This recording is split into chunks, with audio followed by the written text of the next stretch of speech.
আগে এই বড় খৈলছাটা ছাড়বো।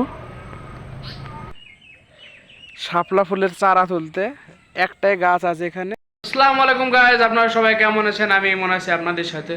তো আজ আমি আমার অ্যাকোয়ারিয়ামে যে দেশি মাছগুলো আছে, কিছু দেশি মাছ আমি আমার পুকুরে ছাড়বো। এটা আমার ছোট ভাই তাকবীর। তো এ আমার জন্য শাপলা গাছের সন্ধান নিয়ে এসেছে। তো চলুন আমরা সেখানে যাব। তো যাওয়ার আগে আমরা আমাদের যে দেশীয় মাছগুলো আছে সেগুলোকে আমরা পুকুরে ছাড়বো। তো গ্যাস এগুলোর মাধ্যমে মাছগুলো ধরবো। তুমি যেটা ধরো,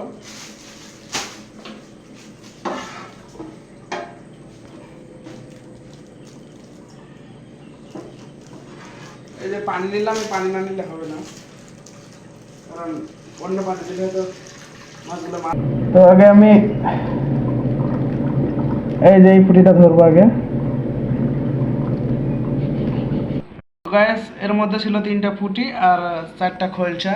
তো আমি এর মধ্যে এই যে 2টা খোলসা আর একটা পুঁটি এখন পুকুরে ছাড়বো। আর মাছগুলো এখন ধরলাম না, তো আবার যদি নতুন মাছ নিয়ে আসি তখন ধরবো। তো চলুন এখন পুকুরে যাই। আমরা পুকুরে চলে এসেছি, আমার সাথে আছে আমার দুষ্টু। তো চলুন আমরা এখন আগে এই মাছগুলো আমরা পুকুরে ছাড়ি। আগে এই বড় খৈলছাটা ছাড়বো।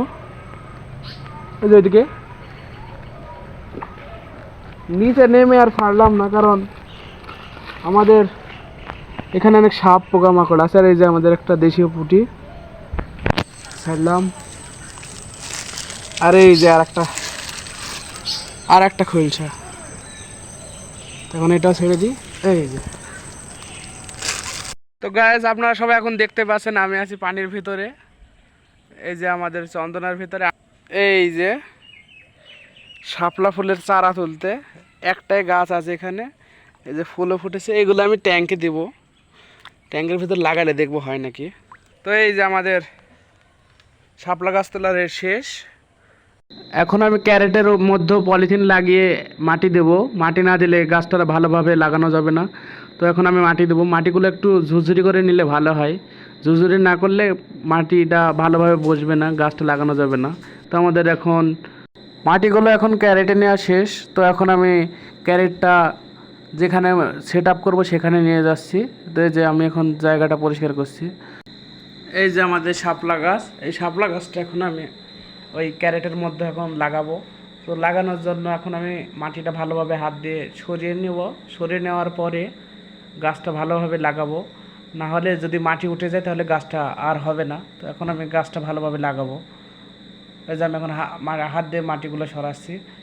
গাছটা ভালোভাবে লাগাতে হবে, না হলে মারা যাবে। তো গাছগুলো লাগানো শেষ হলে আমি এর মধ্যে পানি দেব। বিজয় আর তাকবীর এখন পানিগুলো নিয়ে আসলো। ওরা পানিগুলো নিয়ে আসতে পারছে না, তাই আমি এখন ওদের একটু সাহায্য করছি। এখন এই যে পানিগুলো আমি ওখানে নিয়ে যাব। পানিগুলো নিয়ে যাওয়ার পরে একটা ছোটো একটা কোনো গাবলা জাতীয় জিনিস দিয়ে এখন আমি ওর ভিতরে আস্তে আস্তে পানি দেবো। মানে জোরে পানি দিলেই মাটিগুলো সরে যাবে, তাই এখন আস্তে আস্তে আমি পানি দেবো।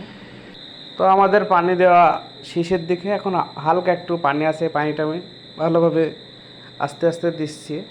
তো পানিগুলো দেওয়ার পরে এখন আমি গোড়ায় মাটি দিচ্ছি। তো এই যে আমাদের শাপলা গাছের সেট আপ শেষ। এখানে একটা কড়ি আছে, এই যে একটা, আর এইটা হয়তো কালকে ফুটবে। অনেক পাতা ছিল কিন্তু 2টা পাতায় রেখেছি, কারণ আমাদের জায়গা শর্ট। তো গাইস আজকের মতো আমাদের ব্লগ এখানে শেষ। আবার দেখা হবে নতুন কোনো ব্লগে। তো আপনারা সবাই সুস্থ সবল থাকবেন, ভালো থাকবেন। আর যদি আমার ভিডিও ভালো লাগে একটা লাইক, একটা কমেন্ট আর একটা শেয়ার করুন। বাই।